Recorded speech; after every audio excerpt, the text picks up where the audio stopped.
بسم اللہ الرحمن الرحیم۔ السلام علیکم، سنہری راہ میں خوش آمدید۔ امید کرتا ہوں کہ آپ سب خیریت سے ہوں گے۔ اللہ تعالیٰ کی رحمتیں آپ سب پر برستی رہیں۔ آج میں آپ کی خدمت میں جناب محمد اجمل رضا قادری صاحب کا بیان لے کر آیا ہوں، اللہ تعالیٰ سے دونوں جہاں کی بھلائی مانگو۔ تو چلیں آج کی ویڈیو شروع کرتے ہیں۔ دوستو، بزرگوں اور بھائیوں، ہم مسلمان ہیں۔ اللہ تبارک و تعالیٰ نے جو دین برحق ہمیں عطا فرمایا ہے، وہ دین ہماری تمام ضروریات کو پورا کرتا ہے۔ ہمیں یہ حکم دیا گیا ہے کہ ہم اللہ سے جب بھی مانگیں دنیا اور آخرت کی بھلائی مانگیں۔ ہمارے ہاں چونکہ ایک بڑا طبقہ ایسا ہوتا ہے الا ماشاء اللہ جس کو دنیاوی ضروریات پوری طرح گھیر لیتی ہیں اور دنیا داری کے مسائل ذہن پر دل پر پوری طرح حاوی ہو جاتے ہیں۔ ہر وقت تصور یہی رہتا ہے کہ کسی طریقے سے میری دنیا داری مضبوط ہو جائے، میری دنیا داری مکمل ہو جائے، میرے روزمرہ کے کام پختہ ہو جائیں۔ اس کا لازمی نتیجہ یہ نکلتا ہے کہ انسان دینی کاموں کو بھی معاذ اللہ دنیا کے لیے کرنا شروع کر دیتا ہے۔ کعبۃ اللہ میں جا کر بھی، بیت اللہ شریف کا طواف کر کے بھی، حجر اسود کے بوسے کے بعد بھی، مقام ابراہیم پر نفل پڑھنے کے بعد بھی، حتیٰ کہ نبی اکرم صلی اللہ علیہ وسلم کی بارگاہ عالی مرتبت کی حاضری کے دوران بھی الا ماشاء اللہ لوگ دنیا ہی مانگتے رہتے ہیں۔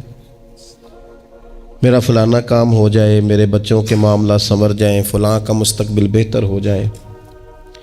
دنیا کی خیر اللہ سے مانگنا برا نہیں، لیکن صرف دنیا ہی مانگنا اور اپنی آخرت کو فراموش کر دینا۔ اللہ فرماتے ہیں والآخرۃ خیر وابقیٰ، آخرت تمہارے لیے بہتر بھی ہے اور ہمیشہ باقی رہنے والی بھی ہے۔ قرآن مجید نے سورہ بقرہ کے اندر قریش مکہ کی اس عادت کا ذکر کیا ہے۔ فرمایا جب وہ حج کرتے تو ان کا طریقہ یہ تھا کہ وَمِنَ النَّاسِ مَن يَقُولُ رَبَّنَا آتِنَا فِي الدُّنْيَا، ان میں سے کچھ لوگ یہ کہا کرتے تھے کہ یا اللہ ہمیں دنیا عطا کر دے، ہمیں دنیا دے دے۔ رب فرماتا ہے وَمَا لَهُ فِي الْآخِرَةِ مِنْ خَلَاقٍ، ان لوگوں کا آخرت میں کوئی حصہ نہیں۔ مانگی بھی ہے تو صرف دنیا، حج کر کے بھی دنیا، اللہ کے گھر جا کے بھی دنیا، شیخ کا بیعت ہو کے بھی دنیا، دینی محفل سے مراد بھی یہ، دینی اجتماعات کر کے بھی، دینی مدارس قائم کر کے بھی، خانقاہ کا مسجد کا ماحول بنا کے بھی، اس سے بھی مطالبہ فقط دنیا کا۔ ان کفار کی اس عادت کو ذکر کر کے ہمیں سمجھایا گیا کہ جو فقط دنیا مانگتا ہے اس کا آخرت میں کوئی حصہ، اور فرمایا کچھ لوگ ایسے ہیں وَمِنْهُمْ مَنْ يَقُولُ رَبَّنَا آتِنَا فِي الدُّنْيَا حَسَنَةً، اچھا انہوں نے دنیا بھی مانگی تو صرف دنیا مانگی، حسنہ نہیں مانگی۔ اور یہاں فرمایا کچھ لوگ ایسے ہیں جو رب سے کہتے ہیں یا اللہ ہمیں دنیا میں بھی بھلائی عطا فرما، دنیا بھی دے تو حسنہ دینا، وہ دنیا دینا جو ہمارے دین کو تقویت دے، وہ دنیا دینا جو ہمارے اعمال حسنہ کو مضبوط کرے، دینی معاملات کو تقویت دے، دنیا بھی وہی عطا فرما۔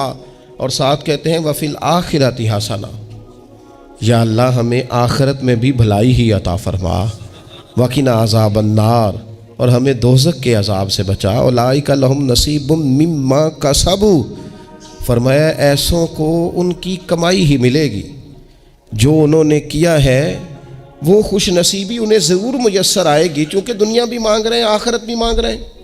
ہمیشہ کوئی بھی کام کریں کسی قسم کا بھی، اس میں یہ دیکھیں کہ کیا اس میں میرے لیے کوئی ذخیرہ آخرت بنے گا، کیا یہ کام میری قبر میں، حشر میں، قیامت میں میرے لیے کوئی فائدہ مند ہوگا۔ میں بڑے درد سے عرض کرتا ہوں بعض لوگ دینی کام کرتے ہیں اور ان سے جب سوالات کیے جاتے ہیں تو وہ بعض اوقات تکلیف دہ معاملہ ہو جاتا ہے کہ اس دینی کام کے پیچھے بھی وہ والا خلوص نہیں جو ایک مسلمان کا رب و رسول کے ساتھ ہونا چاہیے، اس دینی کام کے پیچھے بھی کچھ دنیاوی مقاصد موجود ہیں۔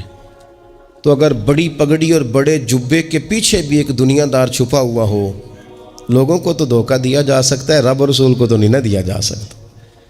وہاں تو دلوں کا خلوص ہی پہنچتا ہے، وہاں تو نیتوں کا حسن ہی پہنچتا ہے۔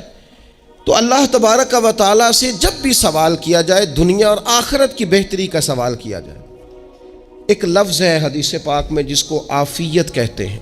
ترمذی شریف میں حضرت سیدنا عباس بن عبد المطلب رضی اللہ تعالیٰ عنہ آپ کی روایت موجود ہے، فرماتے ہیں میں نبی پاک صلی اللہ تعالیٰ علیہ وسلم کی خدمت عالی مرتبت میں حاضر ہوا تو میں نے عرض کی یا رسول اللہ صلی اللہ تعالیٰ علیہ وسلم مجھے ایسی چیز بتائیں جو میں اپنے رب سے مانگوں۔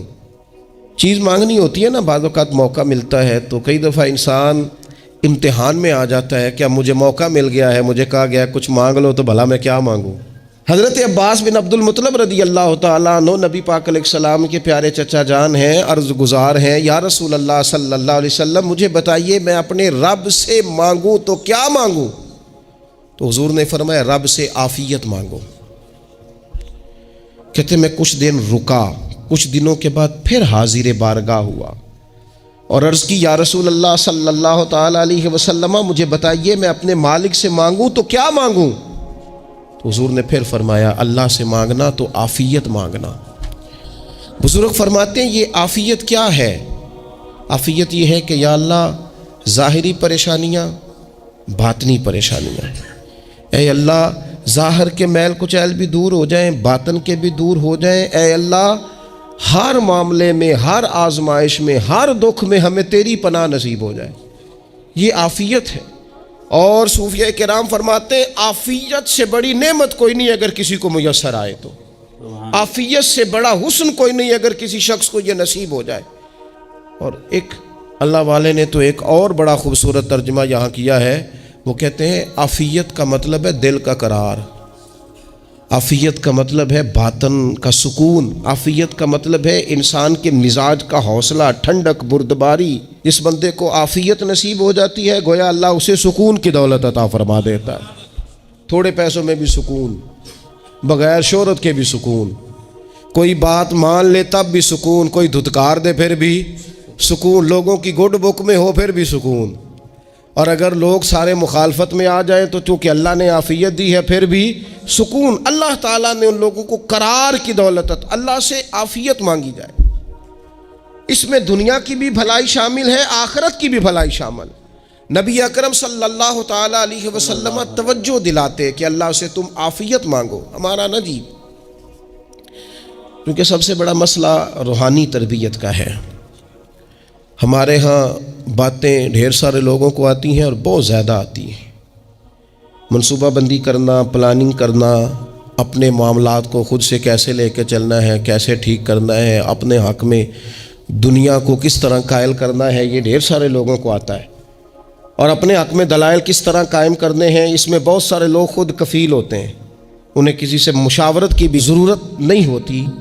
لیکن اللہ کی بارگاہ سے اپنا رشتہ کیسے جوڑنا ہے، مالک سے کرم کا سوالی کس طرح کر کے ہونا ہے، اللہ سے عافیت کا سوال کیسے کرنا ہے، یہ چونکہ روحانی تربیت میں ہمارا مزاج نہیں ہوتا لہذا ہم اس طرف جاتے نہیں، ہم وہ اپنی مرضی کی چیزیں، یعنی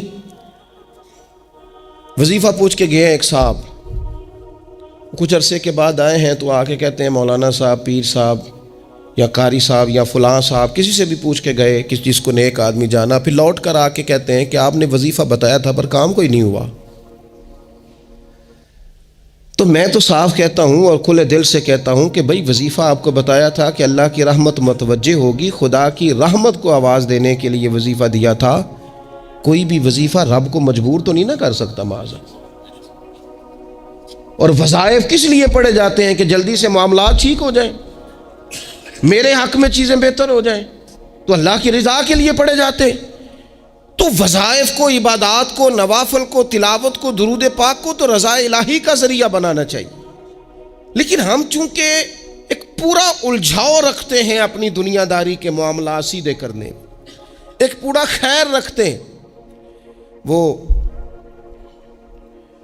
لوگ ملتے رہتے ہیں مختلف بزرگوں کی نسبت کے تعلق سے، تو بعض جگہوں پہ بعض لوگ بڑے تیز ہوتے ہیں، یعنی ان سے آپ کی ملاقات ہوتی ہے تو بندے کو محسوس ہوتا ہے کہ یار اسے تو پہلے ہی ساری باتوں کا پتہ ہے، اور کئی دفعہ ان سے ملنے کے بعد احساس ہوتا ہے کہ یار اس سے تو تھوڑا سیکھ ہی لیتے تو بہتر تھا، یہ تو بات بڑی آگے نکل گئی۔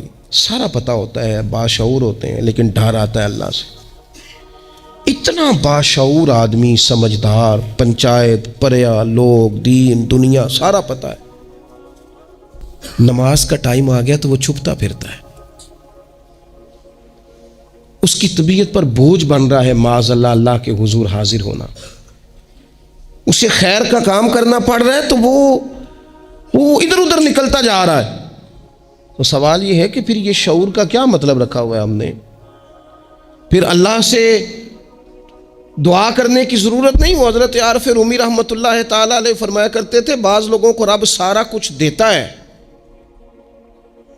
سجدے کی توفیق نہیں دیتا۔ اللہ اکبر۔ اس کا مطلب یہ ہے کہ وہ کہتا ہے یہ سارا کچھ لے اور نکل جا، میرے گھر نہ آنا، رکھ سارا کچھ پاس۔ رب سے عافیت مانگی جائے، اس سے اس کا فضل مانگا جائے، اس سے اس کا کرم مانگا جائے۔ اللہ کے پیارے رسول صلی اللہ تعالی علیہ وآلہ وسلم اس عافیت مانگنے پر زور دیتے، توجہ دیتے۔ میں آپ کو صحیح بتاتا ہوں، رب نے اگر کسی بندے کو عافیت میں رکھا ہو نا تو حالات کیسے بھی برے چل رہے ہوں اس کا بگاڑ کچھ نہیں سکتے۔ اور اللہ تعالیٰ معاف کرے، 100 دفعہ خاکم بدہن اگر کسی وقت اس کے کرم کی نگاہ پھر جائے تو پھر سارے اسباب سمیت بھی انسان اپنے پیروں پہ کھڑا نہیں رہ سکتا۔ اس سے جب تک طلب کرم نہیں ہوتا، طلب عافیت نہیں ہوتی، اس کی بارگاہ سے جب تک بندہ مومن پورا رجوع نہیں کرتا، یہ عافیت اتنی اعلیٰ چیز ہے کہ نبی پاک علیہ السلام نے فرمایا اذان اور اقامت کے درمیان جو وقت ہوتا ہے اس میں دعائیں رد نہیں ہوتی۔ دعا مانگا کرو گے تمہاری اللہ اپنے فضل سے قبول کر لے گا۔ عرض کی یا رسول اللہ کیا مانگے؟ تو فرمایا عافیت مانگو رب سے۔ حضرت انس بن مالک حدیث کے راوی ہیں رضی اللہ تعالیٰ عنہ، یہاں بھی فرمایا یہ عین قبولیت کا ٹائم ہے، اب اللہ سے عافیت مانگ لو، اس کی پناہ۔ ہم دعاؤں میں بھی محدود ہو جاتے ہیں۔ رب دا طالب کوئی نہ ملیا، جو ملیا طالب زردہ ہو۔ دعاؤں میں بھی حد بندی۔ بعض اوقات بچے بھی تربیت کرتے ہیں نا، ایک مولانا ہے، ان کا خیال ہے کہ انہوں نے مجھ سے کچھ پڑھا ہے تو کبھی کبھی استاد جی کہہ دیتے ہیں، بہت پرانی بات ہے، انہوں نے مجھے فون کیا کہ اگر آپ کبھی تشریف لائیں، تو میں نے کہا پتر دعا مانگ اللہ کو چھوٹی جی گڈی دے وے۔ تو اس بچے نے میری بڑی تربیت کی، کہنے لگا استاد جی اللہ کو لو منگنی ہے تو وڈی ساری منگو، آپ نے محدود کیوں کیا کہ بھئی یہ چھوٹی سی اللہ گاڑی کیوں اللہ چھوٹی دے، رب دے تو بڑی دے اور رحمت سے دے، اللہ سے مانگنی ہے نا جی۔ ہم تربیت نہیں لیتے۔ میں نے اس کا شکریہ ادا کیا، میں نے کہا بیٹے تو نے بڑی سونی بات کی، اللہ تجھے اس کا اجر عطا کرے، اللہ تجھے برکات عطا کرے۔ اگر آپ نے سیکھنا ہے تو پھر آپ سیکھ لیں گے، اور اگر نہیں سیکھنا تو پھر یہی کہنا ہے ساری عمر لنگی بندہ کو نہیں ملیا، چونکہ مزاج نہیں ہے نا سیکھنے کا، اس لیے پھر ملا ہی کوئی نہیں، پھر ساری زندگی کو میسر ہی نہیں آیا، کسی نے نصیحت ہی نہیں کی، کوئی آنکھوں کو بھایا ہی نہیں، خود ہی بڑے سیانے تھے، خود ہی بہت بڑے تھے، اپنا قد ہی بڑا اونچا تھا، سب ٹھگنے چھوٹے اور کمزور اور بونے نظر آئے۔ عزیز بھائی، جب عافیت، ایک بزرگ تھے ہر وقت اللہ سے عافیت مانگتے تھے، ہر وقت اللہ سے عافیت مانگتے تھے، ہر وقت عافیت مانگتے تھے۔ لوگوں نے پوچھا، لوگ ان کو صالح جانتے تھے، نیک سمجھتے تھے، کہ حضور آپ اور کوئی دعا مانگتے نہیں، عافیت ہی مانگتے ہیں۔ فرمانے لگے میں مانگا کرتا تھا شروع میں، بعد میں خیال آیا ہے اور بھی دعائیں مانگا کرتا تھا، یہ احساس بعد میں نصیب ہوا۔ فرماتے میں مزدوری کرتا تھا، مال برداری کرتا تھا، ایک جگہ پہ ڈیوٹی کر رہا تھا تو تھک گیا، اور وہ جو کام لینے والے لوگ تھے ان کا رویہ بھی بڑا ترش تھا، تکلیف ہوئی، تو میں نے اپنے مالک کی بارگاہ میں عرض کی مالک اگر 2 روٹی بغیر مجھے مشقت کے مل جائے دن میں تو تیری بارگاہ تو بڑی کریم ہے۔ کہتے ہیں میں نے یہ دعا مانگ لی، ذرا میں تھوڑا آگے بڑھا تو 2 بندے آپس میں لڑ رہے تھے، میں ان کی صلح کرانے کے لیے، انہیں بچانے کے لیے آگے بڑھا، تو میں جس کو چھڑا رہا تھا دوسرے نے میرے اوپر ضرب لگا دی، میرا بھی سر پھٹ گیا۔ تھوڑی دیر کے بعد وہاں پولیس آ گئی، وہ تینوں کو لڑنے والا سمجھ کے اٹھا کے لے گئے، مجھے جیل ہو گئی۔ 2 روٹیاں بغیر مشقت کے روز ملنی شروع ہو گئی۔ دعا مانگی تھی نا کہ یا اللہ 2 روٹیاں مل جائے نا بغیر مشقت کے، کہتے ہیں وہ 2 روٹیاں روز ملتی، کوئی کام نہیں کرنا پڑتا، پر جیل ہو گئی۔ فرماتے ہیں میں بڑا پریشان تھا، روز روٹیاں پابندی سے آتی اور بہترین آتی، کھانا ملتا۔ پھر کچھ عرصے کے بعد میں نے سوچا کہ یار یہ دعا تو قبول ہو گئی نا تیری، اب تو اگر اس پر کوئی الگ بات کرے گا تو وہ تو غلط کرے گا۔ کہتے ہیں پھر خود ہی میرے دل میں اللہ نے بات ڈالی اور میں نے عرض کی مالک 2 روٹیاں نہیں، مجھے تو عافیت چاہیے، مجھے تو عافیت دے، میرے اوپر تو کرم فرما، تو نظر رحمت کر، جے ایک قطرہ بخشے مینوں، جے ایک قطرہ بخشے مینوں تے کام بن جاندا ہی میرا، مہربانی کر عافیت عطا کر۔ فرماتے ہیں پھر خدا نے کرم کیا، کہاں سے اسباب بنے میرے جیل سے چھوٹنے کے، کون کون میرے ضمانتی بنے اللہ ہی جانتا ہے۔ فرماتے ہیں دروازے بھی کھل گئے، رزق بھی ملتا ہے، صحت بھی میسر ہے، سجدہ بھی کر لیتا ہوں، سویرے تلاوت بھی کرتا ہوں، شام کو مدینے والے کی بارگاہ میں رج کے درود و سلام بھی عرض کرتا ہوں، میں ممکن ہوتا ہے تو کسی غریب کی داد رسی بھی کرتا ہوں۔ اب سمجھ آئی ہے، ربنا آتنا فی الدنیا حسنۃ وفی الآخرۃ حسنۃ وقنا عذاب النار۔ اب سمجھ آئی ہے رب سے جب بھی مانگنا ہے عافیت ہی مانگنی ہے، اس سے کرم مانگ۔ ہم نے محدود دعائیں رکھی ہوئی ہیں، محدود، وہ جی فلانا کام میرا ہو جائے تو بھئی وہ ایک ہو گیا، اس کے بعد پھر نئی ٹینشن بن جائے گی، نہیں میں جی بچوں کی شادی کر لوں جی پھر میں فارغ ہوں۔ آپ شادی کر کے دیکھیں لاگو پتہ جائے گا کیسے فارغ ہوتے ہیں۔ آپ یہاں رکتے کیوں ہیں؟ آپ خدا سے عافیت کیوں نہیں طلب کرتے؟ اس کی بارگاہ سے وہ کیوں نہیں مانگتے کہ جو ایک قطرہ ملے تو دنیا اور آخرت کے سارے کام ہو جائے؟ اس سے اس کی رحمت کا سوال کرے، اس سے اس کے کرم کا سوال کرے۔ اللہ کی بارگاہ میں بھی حاضر ہونا اور جچی تلی اور جناب ناپ تول کر اور محدود چیزوں کا سوال کرنا، مالک سے مانگیں، اور وہ جب دیتا ہے تو دیتا بھی بے حساب ہی ہے، وہ جب عطا کرتا ہے تو کرم کے دروازے کھول کے عطا کرتا ہے، ورنہ تو ایک الجھن سے انسان نکلتا ہے دوسری میں الجھ جاتا ہے، ایک گتھی کو سلجھاتا ہے۔ پھر اقبال رو پڑے تھے، کہنے لگے میں عقل کی گتھیاں سلجھا چکا ہوں، یا رب مجھے صاحب جنوں کر دے۔ اللہ یہ بڑا میں نے ہیر پھیر دیکھ لیا، مجھے دیوانہ بنا، اب مجھے جنون ہو، اب میں کسی کے لیے رویا کروں، اب میں کسی کی یاد میں تڑپا کروں، اب میں رات کسی کے لیے میری آنکھیں بیدار رہیں۔ یہ بڑی ہو گئی دنیا داری، عقل کی گتھی حالانکہ نہیں سلجھتی، پر اقبال کہتے ہیں عقل کی گتھیاں سلجھا چکا ہوں، یا رب مجھے صاحب جنوں کر دے۔ اور پھر کہنے لگے بجھی عشق کی آگ اندھیر ہے، اب یہ مسلمان نہیں یہ خاک کا ڈھیر ہے، تو مٹی بن کے رہ گیا کیا؟ کہاں اپنی ساری توجہات کا قبلہ کس چیز کو؟ میرے عزیزو اللہ سے عافیت۔ نبی پاک علیہ الصلوۃ والسلام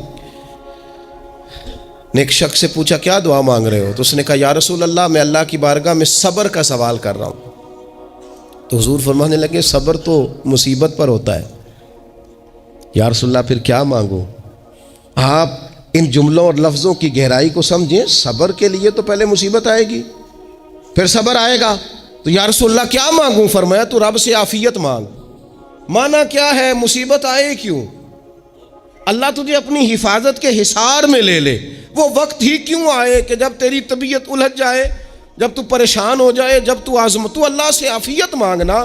جب تو عافیت مانگے گا تو اگر کبھی مشکل آئے گی بھی نا تو خدا پھر اپنے فضل سے مشکل سے نکلنے میں رستہ بھی بڑی جلدی عطا فرمائے گا اور تیرے اوپر فضل فرمائے گا۔ اگر عافیت، یہ جو ہم نبی پاک کی امت ہے نا، تو یہ ہمارے گرد اللہ کے فضل اور اس کی رحمت کا حصار ہے، یہ حصار ہے ہمارے گرد۔ وہ درویش نے کہا تھا نا کہ کروں شکر کتنا اور کروں فخر کتنا کہ تیرے کرم نے مجھے فائز المرام کیا، دیکھو بنا کے سید عالم کا امتی مجھ کو گناہ سے پہلے ہی بخشش کا انتظام کیا۔ ابھی میں نے غلطی کی نہیں لیکن مجھے حضور کا غلام بنا دیا، بخشش کا بندوبست پہلے ہو گیا۔ اپنے مالک سے بیمار بھی اس سے عافیت مانگے، مقروض بھی اس سے عافیت مانگے، بے اولاد بھی اس سے عافیت ہی مانگے، صاحب اولاد بھی اس سے عافیت ہی مانگے، جو دولت کے حصول کے رزق حلال کے خواہش مند ہیں وہ بھی اس سے عافیت مانگیں، اور جن کی جھولی اس نے بھر دی ہے وہ بھی اپنے رب سے عافیت ہی مانگیں۔ مالک سے جب سوال کرے، ایک بزرگ تھے انہوں نے تو اپنی انگوٹھی میں لکھوا لیا تھا کہ یا اللہ مجھے عافیت عطا فرما، مگر جب بھی دیکھتا ہوں یاد آ جاتا ہے کہ اللہ سے عافیت مانگنی اپنے مالک کی بارگاہ کے اندر۔ دیکھو میں نے دیکھا ہے، وہ کسی نے کہا تھا کہ تیری خواہش ہے کہ وہ تیری آرزو کرے پوری، اور میری خواہش ہے کہ تیری آرزو بدل جائے۔ کچھ لوگ ایسی خواہشات بھی لے کے آتے ہیں کہ جو پوری نہ ہو تو بہتر ہوتا ہے۔ اس لیے آپ کو پتہ ہے موت مانگنا جائز نہیں دین میں۔ مصائب سے گھبرا کر، مشکلات سے گھبرا کر، زندگی کے مد و جزر سے پریشان ہو کر موت کا سوال کرنا جائز نہیں۔ کس طرح جائز ہے؟ ان لفظوں کے ساتھ دعا کر سکتا ہے کہ یا اللہ جب تک میری زندگی بہتر ہے مجھے زندہ رکھ، اور جب میرا دنیا سے جانا بہتر ہے پھر تو مجھے اپنی بارگاہ میں بلا لے۔ یہ بھی کیا ہے؟ یہ بھی عافیت کا سوال ہی ہے کہ یا اللہ رکھ بھی تب تک جب تک رہنا بہتر ہے۔ نبی پاک نے بھی ارذل العمر ہونے سے پناہ مانگی۔ ہمارا یہ مزاج بن گیا ہے کہ ہم اپنے حق میں ایسی چیزوں کا سوال کر رہے ہوتے ہیں جو کئی دفعہ ہمیں مل جائیں تو ہمارا نقصان کریں۔ قرآن حکیم ایک جگہ پہ اللہ کریم نے فرمایا ہے کہ اگر سب لوگوں کو مال دے دوں تو بغاوت کریں، فساد ہو جائے۔ کیا مانا؟ کہ اپنا نقصان کر بیٹھے لوگ۔ ہم اپنے مالک کی بارگاہ میں بعض ایسی چیزوں کے سوالی ہیں کہ جو ہمارے لیے ٹھیک نہیں ہے، ہمیں اس کے کرم پر چھوڑنا ہے، اس سے عافیت مانگنی۔ اور بعض لوگ، کیونکہ میں کہہ چکا ہوں شروع میں کہ ہماری دینی روحانی تربیت نہیں ہوتی، اور ہم کہیں سے باقاعدہ اسباق لینے کے قائل ہی نہیں ہوتے، پوری تربیت کا ہمارا مزاج نہیں ہوتا، اپنی عقل اور اپنا شعور اور اپنے حساب سے ہم زندگی کو بتانا چاہتے ہیں۔ اور یہ جو میرا دور ہے یہ ویسے ہی الجھا ہوا زمانہ ہے، اللہ ماشاء اللہ، پتہ نہیں کوئی کیا بول رہا ہے، کوئی کیا کہہ رہا ہے، ایسے ہے جیسے کوئی میلہ لگا ہوا ہے، اور کان پڑی آواز سنائی نہیں دے رہی۔ جس کی دکان پر کوئی گاہک نہیں وہ بھی کہہ رہا ہے لائنیں بنا لو۔ ایسا الجھا ماحول ہے اور ایسی آزمائش ہے کہ لوگ بیچارے پریشان ہیں۔ دیکھیں جب تربیت کے ساتھ انسان آگے بڑھتا ہے نا، ہمارے پاس مقتدا ہے اللہ رسول کا کلام، ہمارا پیشوا ہے رب رسول کا فرمان۔ جب ہم کتاب و سنت کی روشنی میں آگے بڑھتے ہیں تو پھر ہمارے لیے منزل آسان بھی ہوتی ہے اور قریب بھی ہوتی، پھر ہمارے لیے آگے کی طرف سفر کرنا، آگے بڑھ جانا یہ آسان ہوتا ہے۔ آپ غور کریں جو لوگ دنیا میں کامیاب رہے، بھلا کس طرح کامیاب رہے؟ وہ اس طرح کامیاب رہے کہ انہوں نے نا اپنے رب سے عافیت مانگی، اللہ تعالیٰ نے خود بخود ان کے لیے رستے بنائے۔ آپ تاریخ پڑھیں گے بعض لوگوں کی تو لگ نہیں رہا تھا کہ وہ اتنی کامیابی حاصل کریں گے۔ دیکھ لیں آپ، حضرت غوث اعظم جیلانی رضی اللہ تعالیٰ عنہ بغداد شریف تشریف لاتے ہیں تو ان کی کیفیت یہ ہے کہ پتے کھا کے گزارا کرنا پڑتا ہے، یعنی پیچھے کوئی ایسا بیک گراؤنڈ کسی کا بنایا ہوا ادارہ، کوئی بڑی خانقاہ، کوئی بڑے لمبے چوڑے والد صاحب کے مریدین، کوئی بڑا لمبا سلسلہ نہیں مل رہا۔ ان کو بظاہر پتے کھا کے گزارا کرنا پڑتا ہے، لیکن چونکہ وہ نکلے ہیں اللہ کی مدد کے ساتھ، انہیں اللہ نے تائید دی ہے، فضل فرمایا ہے، تو نتیجہ یہ نکلا ہے کہ 70 ہزار بندہ ایک ایک وقت میں تربیت لینے کے لیے ان کے سامنے موجود ہے۔ یہ اللہ نے اسباب بنائے ہیں، کیونکہ جب رب عافیت عطا کرتا ہے تو پھر اللہ اسباب بھی پیدا فرماتا ہے۔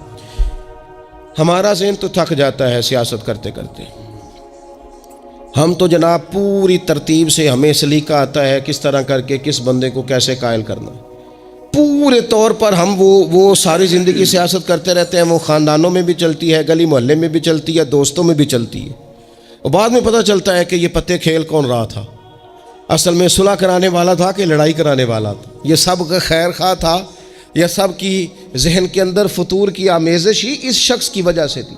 ہم چونکہ وہ خاص عافیت اللہ سے نہیں مانگتے، ہماری مخصوص سیاست ہوتی ہے سبھی کو راضی رکھو، اس کا نتیجہ یہ نکلتا ہے کہ ایک ٹائم آتا ہے کوئی بھی راضی نہیں رہتا۔ ہم اگر اپنے مالک کی طرف رجحان کریں اور اللہ نے جو ہمیں شعور دیا ہے اس شعور کو لے کر اللہ کی بارگاہ کی طرف بڑھیں، آپ یقین کریں اعلیٰ حضرت بریلوی رحمۃ اللہ علیہ کی کتابیں ہیں، ایک ایک کتاب پر پی ایچ ڈی ہو رہی ہے، اور انہوں نے 150 سال پہلے بیٹھ کر جو کچھ لکھا تھا بین ہی لفظ بلفظ اس کی ضرورت آج محسوس ہو رہی ہے اور آنے والے وقت میں بڑھ رہی ہے، لیکن ان کے پاس کوئی ٹیم نہیں تھی، 50 لوگ نہیں تھے جو ان کے پاس بیٹھ کے لکھواتے، اپنا پریس نہیں تھا، ایسے لوگ نہیں تھے کہ جن کو پتہ ہوتا کہ کتاب ہم کل چھاپیں گے اور اتنے فیصد یہ مارکیٹ میں نکل بھی جائے گی، ایسا کچھ نہیں تھا۔ کیا تھا؟ اللہ کی مدد ساتھ تھی، تائید ایزوی ساتھ تھی، اللہ نے اپنی عافیت میں رکھا تھا۔ وہ قرآن مجید کی آیت کا ترجمہ کرتے ہیں نا اعلیٰ حضرت، اہدنا الصراط المستقیم، یا اللہ ہمیں سیدھی راہ پہ چلا۔ بہت سارے مفسرین نے کہا اے اللہ ہمیں سیدھا راستہ دکھا، فرماتے ہیں اے اللہ ہمیں سیدھی راہ پر چلا۔ تو کسی نے کہا حضور یہ چلا اور دکھا میں کیا فرق ہے؟ فرمانے لگے دکھانے کا مطلب یہ ہوتا ہے کہ کسی نے پوچھا میں نے گجرانوالہ جانا ہے، تو دکھانا یہ ہے کہ اسے کہا یہاں سے باہر نکلو، روڈ پہ چڑھ جاؤ، سیدھے جاؤ گے، ایک پول آئے گا اسے کراس کرنا، نیچے اترنا، وہاں سے شہر شروع ہو جائے گا۔ پھر اس نے اگر کوئی اندرونی جگہ شہر کی پوچھ لی تو اس کو کہا کہ رائٹ ہو جانا، پھر لیفٹ ہو جانا، پھر آگے کسی سے مزید۔ یہ ہے راستہ دکھانا اور ایک ہے چلانا۔ اس نے کہا میں نے گجرانوالہ جانا ہے، تو اس نے کہا ساتھ بیٹھنا میری گاڑی پہ، جہاں تو نے جانا ہے میں چھوڑ کے آتا ہوں۔ یہ راستے پہ چلانا ہے، یہ مقام تفکر ہے، آپ اس پر غور فرمائیں گے۔ کہتے ہیں یا اللہ تو ہمیں راستہ دکھائے گا اور دکھاتا ہے، لیکن چاروں جانب شیطان بھی تو بیٹھا ہے نا، فتنے بھی تو ہے نا، تو اگر تیری رحمت ساتھ رہے، مانا کہ محبت کے سفر میں ہر گام پہ 100 مشکل ہے، لیکن یہ سفر آسان بھی ہے اگر ساتھ تمہارا ہو جائے۔ اگر تو ساتھ چلے تو پھر یہ سفر مشکل ہے۔ وہ ہارون رشید نا اپنے محل کی چھت پہ ٹہل رہا تھا، سب سے اوپر والے چوارے پر، نیچے سے حضرت بہلول دانا گزر رہے تھے، اوپر اس کے ساتھ سپاہی بھی تھے، گن مین بھی تھے۔ اس نے کہا یہ بابا تو ذرا اوپر اٹھاؤ۔ انہوں نے ایک ڈولی، ایک ٹوکری سمجھ لیں، اس کو رسیاں باندھ کے نیچے پھینکا۔ نیچے جو سپاہی تھے ان کو کہا کہ یہ بابا جی کو پکڑ کے اس میں بٹھاؤ۔ انہوں نے جبرن تھاما بابا جی کو، اس میں ڈالا، اوپر والوں نے کھینچ لیا۔ 2-3 منٹ لگے۔ ہارون رشید کے سامنے حضرت بہلول دانا پہنچ گئے تو تھوڑے ناراض بھی ہوئے کہ یہ کوئی طریقہ تو نہیں نا بلانے کا۔ ملاقات ہوئی تو کہا کیوں بلایا؟ کہنے لگا ایک مسئلہ پوچھنا تھا۔ فرمانے لگے بادشاہ ہے نا، تیرے مسئلے پوچھنے کا بھی اپنا ہی انداز ہے، پوچھ مسئلہ۔ کہنے لگا بابا پوچھنا تھا کہ آپ اللہ تک کیسے پہنچے؟ حضرت بہلول دانا چپ کر گئے۔ 2-4 منٹ کے بعد کہنے لگے جس طرح ابھی زمین سے تیرے تک نہیں پہنچا، بالکل اسی طرح ہی پہنچ گیا ہوں رب کریم کی بارگاہ تک، اور وہ بھی جو اس نے کرم فرمایا ہے، ورنہ میں تو نہیں سمجھتا کہ میں پہنچ گیا ہوں، وہ بھی اگر تیری خوش گمانی ہے۔ ہارون رشید کہنے لگا مجھے سمجھ نہیں آئی۔ فرمانے لگے تو بادشاہ جو ہے اتنی جلدی کیسے سمجھ میں آئے گی تجھے بات؟ فرمانے لگے اگر میں تجھ سے ملنا چاہتا نا تو میں ایک درخواست لکھتا، پھر کسی وزیر سے سفارشی سائن کراتا، پھر وہ جمع کراتا، پھر مجھے ٹائم ملتا کہ فلاں دن فلاں تاریخ فلاں ٹائم آ جانا، پھر آ کے میں لائن میں لگتا۔ پھر بھی تو بادشاہ ہے، تیرا موڈ بنتا ملنے کا کہ نہ بنتا۔ جب میں چاہتا تو پتہ نہیں کتنا ٹائم لگ جاتا، جب تو نے چاہا ہے نا تو 1 منٹ بھی نہیں لگا۔ فرمانے لگے میں نے دعویٰ ہی نہیں کیا کہ میں جد و جہد کر کے پہنچوں گا، میں نے تو رب کی بارگاہ میں عاجزی کی ہے، پھر رب نے ہی کرم فرمایا ہے، اسی نے مہربانی کی ہے۔ مانا کہ محبت کے سفر میں ہر گام پہ 100 مشکل ہے، لیکن یہ سفر آسان بھی ہے اگر ساتھ تمہارا ہو جائے۔ اس کے کرم کا ساتھ رہا ہے، اس سے عافیت مانگی ہے، اپنے آپ کو اس کے سپرد کیا ہے تو اس نے کرم کر دیا۔ جب تک یہ مزاج نہیں ہم بناتے کہ مالک سے عافیت کا سوال کریں، اپنے آپ کو اپنے رب کے حوالے کر دیں، اس کی رحمتوں کے سپرد کر دیں، اتنی دیر تک زندگی میں ٹھہراؤ نہیں آتا، قرار نہیں آتا۔ مشکات میں موجود ہے، اللہ کے پیارے رسول صلی اللہ تعالیٰ علیہ وسلم تیمارداری کے لیے گئے تو صحابہ کرام فرماتے ہیں وہ بندہ نا اتنا پتلا نحیف اور لاغر ہو گیا تھا جس طرح چڑیا کا بچہ ہوتا ہے، کمزوری ضعف طاری تھا۔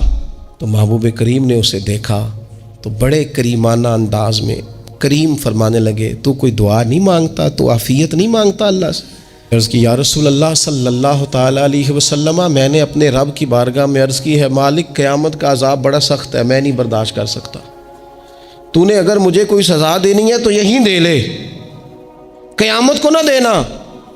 تو کہتے ہیں محبوب فرمانے لگے سبحان اللہ، او خدا کے بندے تو رب کی سزا دنیا میں بھی نہیں سہ سکتا، اللہ سے یہ بھی سوال نہ کر، تو رب سے کہہ ربنا آتنا فی الدنیا حسنۃ وفی الآخرۃ حسنۃ وقنا عذاب النار، تو رب سے دنیا میں بھی حسنہ مانگ بھلائی مانگ، تو آخرت کے لیے بھی بھلائی مانگ، تو اس سے عافیت کا سوال کر۔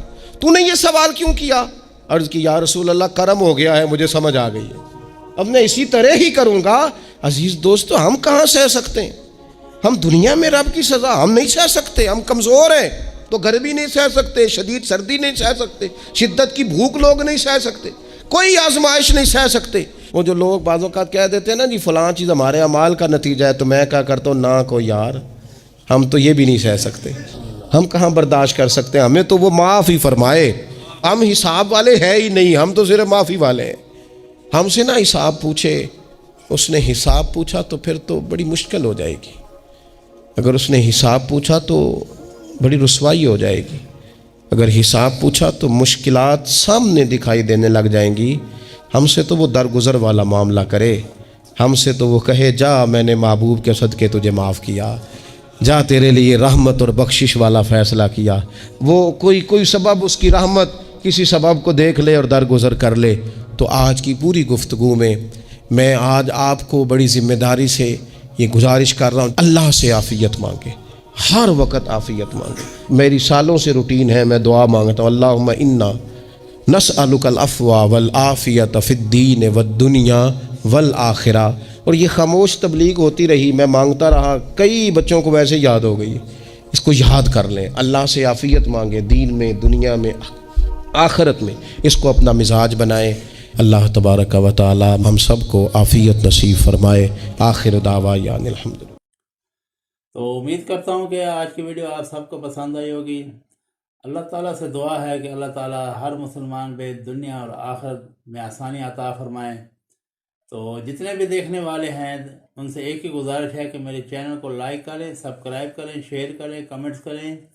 تو ملتے ہیں اگلی ویڈیو میں، تب تک اپنے گھر والوں کا، دوستوں کا، ہمسایوں کا، رشتہ داروں کا، سب کا خیال رکھیں۔ السلام علیکم ورحمۃ اللہ وبرکاتہ۔